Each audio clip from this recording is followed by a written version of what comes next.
পুনৰ বড়োলেণ্ডত গোষ্ঠী সংঘৰ্ষ কিহৰ ভিত্তিতে গোষ্ঠী সংঘৰ্ষ বিয়পি পৰিছে? এনেকুৱা গোষ্ঠী সংঘৰ্ষক আমি গভীৰভাৱে নিন্দা কৰিছোঁ।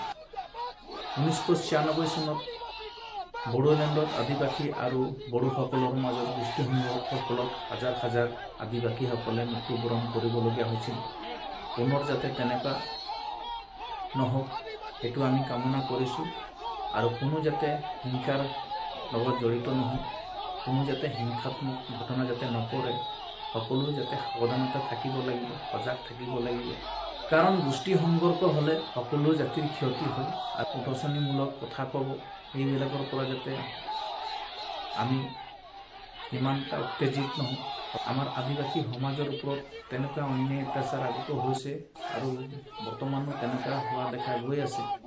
গতিকে সমাজত তেনেকুৱা বহুত মানুহো থাকে যি নেকি বেয়াটো চিন্তা কৰে, বেয়াটো হোৱা কামনা কৰে। গতিকে তেনেকুৱা মানুহবিলাক উচিত শাস্তি পাব লাগে। তেনেকুৱা মানুহবিলাক চৰকাৰে যাতে উচিত শাস্তি দিয়াৰ ব্যৱস্থা কৰে। কোনো জাতিৰ মাজত কোনো যাতে ভেদাভেদ আনিব নোৱাৰে, কোনো যাতে গোষ্ঠী সংঘৰ্ষৰ লগত জড়িত নহয়, এইবিলাক মনত থ'ব লাগে।